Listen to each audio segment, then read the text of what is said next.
Letter from Ho Chi Minh to President Lyndon Johnson. Annotation. This letter from Ho Chi Minh was a response to a message from Johnson, who wanted to begin negotiations to end war. Ho Chi Minh stated that he would not negotiate until the U.S. stopped bombing Vietnam.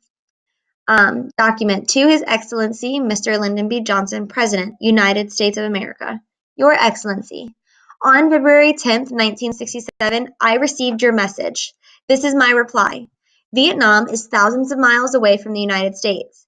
The Vietnamese people have never done any harm to the United States, but contrary to the pledges made by its representative at the 1954 Geneva Conference, the U.S. has ceaselessly intervened in Vietnam.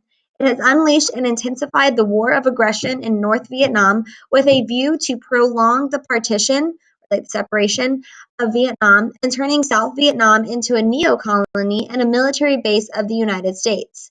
For over 2 years now, the U.S. government has, with its air and naval forces, carried the war to the Democratic Republic of North Vietnam, an independent and sovereign country.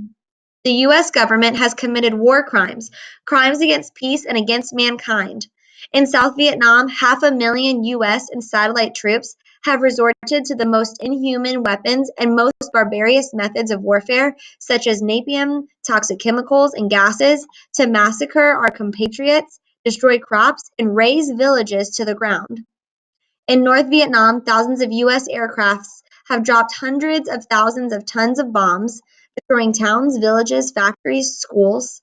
In your message, you apparently deplore the sufferings and destructions in Vietnam. May I ask you, who has perpetrated these monstrous crimes? It is the United States and the satellite troops. The U.S. government is entirely responsible for the extremely serious situation in Vietnam. The U.S. war of aggression against the Vietnamese people constitutes a challenge to the countries of the socialist camp, a threat to the national independence movement, and a serious danger to peace in Asia and the world. The Vietnamese people deeply love independence, freedom, and peace. But in the face of U.S. aggression, they have risen up, united as one man, fearless of sacrifices and hardships. They are determined to carry on their resistance until they have won genuine independence and freedom and true peace. Our just cause enjoys strong sympathy and support from the peoples of the whole world, including broad sections of the American people. The U.S. government has unleashed the war of aggression in Vietnam. It must cease this aggression. This is the only way to restoration of peace. The U.S. government must stop indefinitely and unconditionally its bombing raids and all other acts of war the Democratic Republic of Vietnam.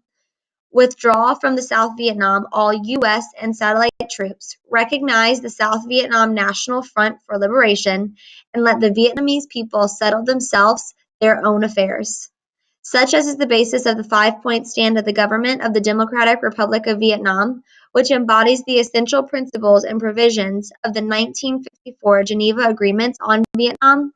It is the basis of the correct political salutation to the Vietnam problem. In your message, you suggested talks between the Democratic Republic of Vietnam and the United States. If the U.S. government really wants these talks, it must first all stop unconditionally its bombing raids of all other acts of war against the Democratic Republic of Vietnam. It is only after the unconstitutional cessation of U.S. bombing raids and all other acts of war against the Democratic Republic of Vietnam that the Democratic Republic of Vietnam and the U.S. could enter into talks to discuss questions concerning the two sides. The Vietnamese people will never submit to force. They will never accept talks under threats of bombs. Our cause is absolutely just. It is to be hoped that the U.S. government will act in accordance with reason. Sincerely, Ho Chi Minh.